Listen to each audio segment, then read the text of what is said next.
ശമ്പളത്തിനും പെൻഷനും മറ്റ് ആനുകൂല്യങ്ങൾക്കും വേണ്ടി ഖജനാവ് കാലിയാക്കുന്നു. സർക്കാർ പിച്ചപ്പാളയെടുക്കുമെന്ന് പൊതുജനങ്ങൾ. കേന്ദ്രവും മറ്റു സംസ്ഥാനങ്ങളിലും സർക്കാർ ജീവനക്കാർക്ക് വാരിക്കോരി കൊടുക്കാതെ നിയന്ത്രണം പാലിക്കുമ്പോൾ കേരളത്തിൽ സ്ഥിതി മറിച്ചാണ്. മാറി മാറി വരുന്ന സർക്കാരുകൾ ഭരിക്കും തോറും യഥാർത്ഥ ഭരണം നടത്തുന്നത് സർക്കാർ ജീവനക്കാരും നേതാക്കളുമാണ്. സർക്കാരിന് അവരെ ഭയമാണ്. വകുപ്പ് മന്ത്രി പറഞ്ഞാലും പഞ്ചായത്ത് സെക്രട്ടറിമാർ പോലും അനുസരിക്കാത്ത തന്നിഷ്ടം നടത്തുന്ന അവസ്ഥയായി മാറി. ശമ്പള പരിഷ്കരണം നടത്തുന്നതിൽ ഏറ്റവും ദരിദ്ര സംസ്ഥാനമായിട്ടും കൃത്യമായി പാലിക്കുന്നു. എല്ലാ പരിപാടികൾക്കും പണപ്പിരിവ് നടത്താൻ അവരെയാണ് ഏൽപ്പിക്കുന്നത്. അത് GST ഉദ്യോഗസ്ഥരെ. ഭരണ മികവ് ഇതിലൂടെയാണ് തെളിയിക്കുന്നതെന്നാണ് ജനങ്ങൾ പ്രതികരിക്കുന്നത്. ചെക്ക് പോസ്റ്റ് വഴി അനേക കോടികളുടെ നഷ്ടമാണ് സംസ്ഥാനത്തിന് ഉണ്ടാക്കുന്നതെങ്കിലും GST ഉദ്യോഗസ്ഥർ വെറുതെ ഇരുന്ന് ശമ്പളം വാങ്ങുകയാണ്. 30 കൊല്ലം സർക്കാർ ജോലി ചെയ്ത് വിരമിക്കുമ്പോൾ കോടികൾ അവസാനം വാങ്ങിയാണ് ശമ്പളത്തിൻ്റെ നേർപകുതി തുകയുടെ പെൻഷനും നൽകുന്നു. 2 വർഷം ജോലി ചെയ്ത മന്ത്രിമാരുടെ സ്റ്റാഫിൻ്റെ ആജീവനാന്ത പെൻഷൻ, സാമൂഹ്യ പെൻഷൻ വെറും 1600 രൂപകൾ. അതും നൽകുന്നത് തിരഞ്ഞെടുപ്പ് വരുമ്പോൾ മാത്രം. സർക്കാർ വ്യവസായ സ്ഥാപനങ്ങളിലും സ്വകാര്യ കമ്പനികളിലും 40 കൊല്ലം കഠിനാധ്വാനം ചെയ്ത് വിരമിച്ചവർക്ക് 1000 രൂപയിൽ താഴെയാണ് ഈ EPF ലഭിക്കുന്നത്. ഈ പെൻഷൻകാർക്ക് മറ്റൊരു ആനുകൂല്യവും ലഭിക്കാനും വഴിയില്ല. വെള്ള റേഷൻ കാർഡാണ് നൽകുന്നത്. മറ്റു കാര്യങ്ങളിലെല്ലാം സർക്കാർ ജോലി കമ്പനി ജോലിക്കാർക്കും സർക്കാരിൻ്റെ കണ്ണിൽ ഒരേപോലെയാണ്. 2 പേരും ജോലിക്കാരാണ്. 3 കോടിയുടെ കാറിൽ പോകുന്ന IAS ഉൾപ്പെടെയുള്ള സർക്കാർ ഉദ്യോഗസ്ഥർ ജോലിക്കാർക്കും ഭിക്ഷയെടുക്കുന്ന പാവങ്ങൾക്കും മാർക്കറ്റിൽ ഇന്ധനം തൊട്ട് പച്ചക്കറി വരെയുള്ളതിൽ ഒരേ വിലയ്ക്കാണ് ലഭിക്കുന്നത്. ഇവർക്ക് എല്ലാവർക്കും ഒരേ GST, കഴിക്കുന്ന ആഹാരത്തിന് ഹോട്ടലിൽ ഒരേ GST തന്നെ. അംബാനിക്കും കമ്പനി തൊഴിലാളിക്കും വെള്ള റേഷൻ കാർഡ് തന്നെ. മറ്റു സംസ്ഥാനങ്ങളിൽ മന്ത്രിമാരുടെ സ്റ്റാഫുകൾക്ക് ഉള്ളതും PSC അംഗങ്ങൾക്കും ഉള്ളതിനേക്കാൾ ഇരട്ടിയിൽ ഏറെയാണ് കേരളത്തിൽ. എന്നാൽ ഒന്നിനും പണമില്ലതാനും ധൂർത്തിന് ഒരു കുറവുമില്ല.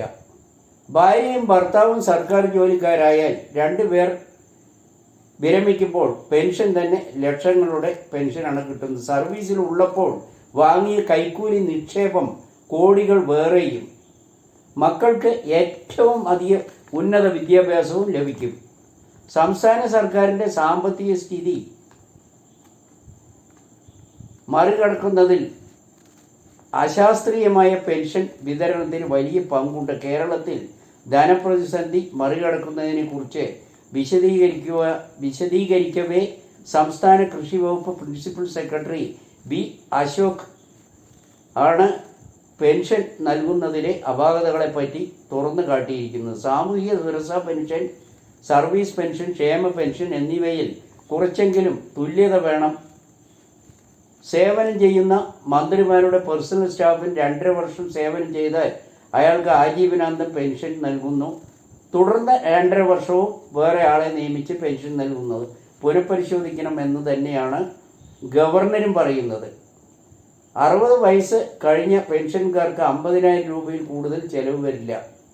ഇന്ത്യയിലെ 100 കണക്കിന് കോടികൾ ജീവിക്കുന്നത് എങ്ങനെയെന്ന് പരിശോധിക്കാൻ ആരും തന്നെ ഇവിടെ ഇല്ല. മാസത്തിൽ കിട്ടുന്ന 1600 രൂപ കൊണ്ട് മരുന്നിനും ചെലവിനും കഴിയുന്ന എത്രയോ കോടികൾ ജനങ്ങൾ കേരളത്തിലുമുണ്ട്. പക്ഷേ അതൊന്നും ഒരു പ്രശ്നമേ അല്ല സർക്കാരിന്. കേരള സദസ്സ്, ലോക കേരള പരിപാടികൾ മുറ പോലെ നടക്കട്ടെ. അതാണ് ഭരണം, അതാവണം ഭരണം. സൂര്യനെല്ലി പീഡന കേസ് ഇരയുടെ വിവരങ്ങൾ വെളിപ്പെടുത്തിയ മുൻ DGP സിബി മാത്യുവിനെതിരെ അന്വേഷണം ഉത്തരവിട്ട ഹൈക്കോടതി. സൂര്യനെല്ലി കേസിനെ പറ്റി സിബി മാത്യു വരെ നിർഭയം എന്ന പുസ്തകത്തിൽ ചില പരാമർശങ്ങൾ നടത്തിയിരുന്നു. ഇരയെ തിരിച്ചറിയാൻ പറ്റുന്ന രീതിയിലായിരുന്നു അതിലെ പരാമർശം. ഇര അവരുടെ മാതാപിതാക്കൾ, പ്രദേശം എന്നിവയെപ്പറ്റിയെല്ലാം പറഞ്ഞ് അവരെ പൊതുജന സമൂഹത്തിൽ അപമാനിക്കുക എന്ന ലക്ഷ്യത്തോടെയായിരുന്നു ഇതെന്നാണ് ജോഷി കോടതി അറിയിച്ചത്. ജോഷി ആദ്യം പോലീസിൽ പരാതി നൽകിയെങ്കിലും നടപടിയുണ്ടായില്ല. അതിനെ തുടർന്നാണ് കോടതിയിലെത്തിയത്. സിബി മാത്യുവിന് എതിരായ പരാതി പരിഗണിച്ച് 7 ദിവസത്തിനകം നടപടിയെടുക്കാൻ മണ്ണന്തല പോലീസിന് ഹൈക്കോടതി നിർദ്ദേശം നൽകി. പുസ്തകത്തിൽ പെൺകുട്ടിയുടെ പേര് നൽകിയിട്ടില്ലെങ്കിലും മറ്റു വിവരങ്ങളെല്ലാം ഉണ്ട്. ഇത് IPC 228A പ്രകാരമുള്ള കുറ്റകൃത്യമാണെന്നും ജോഷിയുടെ പരാതിയിൽ പറഞ്ഞിട്ടുണ്ട്. സിബി മാത്യുവിന് എതിരായ പരാതി നൽകിയ പോലീസ് മേധാവിയുടെ നടപടി ഹൈക്കോടതി അസാധുവാക്കി. മോദിയുടെ 3ാം ഊഴം ഭരണം വലിയ വെല്ലുവിളി നേരിടേണ്ടി വരുമെന്ന് രാഷ്ട്രീയ നിരീക്ഷകർ. കഴിഞ്ഞ മോദി മന്ത്രിസഭയിൽ 300 സീറ്റ് നേടി ശക്തമായ അടിത്തറയുണ്ടായിട്ടും മോദി സർക്കാരിനെ മുട്ടുകുത്തിച്ച സംഭവമായിരുന്നു കർഷക പ്രക്ഷോഭം. കേന്ദ്ര സർക്കാർ കർഷക സമരത്തെ എങ്ങനെ പ്രതിരോധിച്ചു? കർഷകർ അതിനെയെല്ലാം വെല്ലുവിളിച്ച് കേന്ദ്ര സർക്കാരിനെതിരെ വരച്ച വരയിൽ നിർത്തി കാർഷിക ബില്ലുകൾ പിൻവലിപ്പിച്ചെങ്കിലും താങ്ങുവിലയുടെ കാര്യത്തിൽ ഇനിയും തീരുമാനമായിട്ടില്ല. ഇപ്പോഴത്തെ മോദിയുടെ 3ാം ഭരണത്തിൻ്റെ അവസ്ഥ അത്രയ്ക്ക് ശക്തമല്ല. പ്രതിപക്ഷം അതിശക്തമാണ്. കഴിഞ്ഞ തവണത്തേതിലും ആദ്യ ഭരണത്തിലും വെച്ച് അതിശക്തമായ പ്രതിപക്ഷമാണ് നിലവിലുള്ളത്. അതിലും രാഹുൽ ഗാന്ധിയാണ് പ്രതിപക്ഷ നേതാവ്. അതിനു പുറമെ JDU TDP പോലുള്ള സഖ്യകക്ഷികളും ഇക്കുറി എന്ത് തീരുമാനവും സമവായത്തിലൂടെ മാത്രമേ മോദിക്ക് എടുക്കാൻ കഴിയുള്ളൂ. ഇപ്പോൾ തന്നെ ഏക സിവിൽ കോഡിന് എതിരെ പ്രതികരിച്ചിരിക്കുകയാണ് എന്നാണ് അറിയുന്നത്. അടുത്ത 3 വർഷത്തിനുള്ളിൽ ഇന്ത്യയെ $5 ട്രില്യൺ സമ്പത്ത് വ്യവസ്ഥയാക്കി തുടങ്ങിയ ലക്ഷ്യങ്ങളുള്ള നരേന്ദ്രമോദിക്കും NDAയ്ക്കും മുന്നിൽ കാര്യങ്ങൾ അത്ര എളുപ്പമല്ല. നോട്ട് നിരോധനവും കാശ്മീരിലെ 370 റദ്ദാക്കിയതും ഏക സിവിൽ കോഡൊന്നും പഴയ പോലെ നടപ്പിലാക്കാൻ പറ്റില്ല. എല്ലാവരും അറിഞ്ഞുകൊണ്ട് ചർച്ച ചെയ്ത് മാത്രമേ നടപ്പിലാക്കാൻ കഴിയുള്ളൂ എന്ന സ്ഥിതിയാണ് ഇപ്പോഴുള്ളത്. കുവൈത്തിൽ മരിച്ചത് 26 മലയാളികൾ. മൃതദേഹങ്ങൾ എത്രയും പെട്ടെന്ന് നാട്ടിലെത്തിക്കാൻ ശ്രമിക്കുന്നു നോർക്ക. കുവൈത്തിലെ തീപിടുത്തത്തിൽ മരിച്ചത് 26 മലയാളികളാണെന്ന് നോർക്ക. മരിച്ചവരിൽ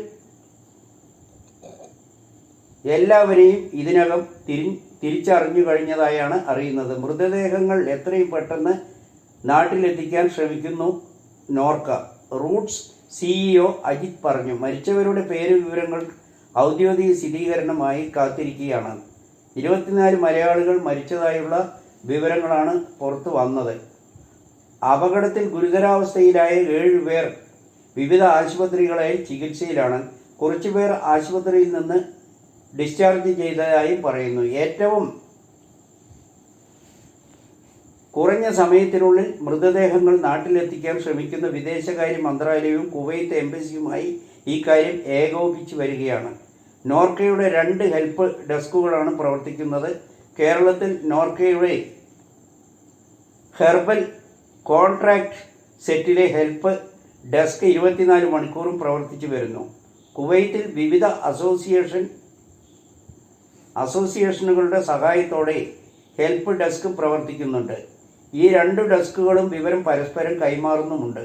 കേന്ദ്ര വിദേശകാര്യമന്ത്രി കുവൈത്തിൽ എത്തി കാര്യങ്ങളെല്ലാം നോക്കുന്നു. കുവൈത്ത് അധികൃതരുമായി ചർച്ച നടത്തി വേണ്ട കാര്യങ്ങൾ ചെയ്യുന്നുണ്ട് എന്നാണ് അറിയാൻ കഴിയുന്നത്. കേരളത്തിലെ ആരോഗ്യമന്ത്രിയും കുവൈത്തിലേക്ക് തിരിച്ചു എന്നാണ് അറിയുന്നത്. അപകടത്തിൽ മരിച്ച 49 പേരിൽ 26 മലയാളികളാണ് ഉള്ളതെന്നാണ് ആദ്യം റിപ്പോർട്ട് വന്നത്. 23 മലയാളികളെ തിരിച്ചറിഞ്ഞു എന്നാണ്. മൊത്തം 446 പേരെയും തിരിച്ചറിഞ്ഞു എന്നാണ് അറിയുന്നത്. 9 പേർ ഇപ്പോഴും ഗുരുതരാവസ്ഥയിൽ. മൃതദേഹം പ്രത്യേക വിമാനത്തിൽ നാട്ടിലെത്തിക്കുമെന്നാണ് അറിയാൻ കഴിയുന്നത്. 40 പേർ ചികിത്സയിലുണ്ടെന്നും അതിൽ കൂടുതൽ പേരും കേരളീയരാണെന്നും റിപ്പോർട്ടുകൾ വരുന്നു.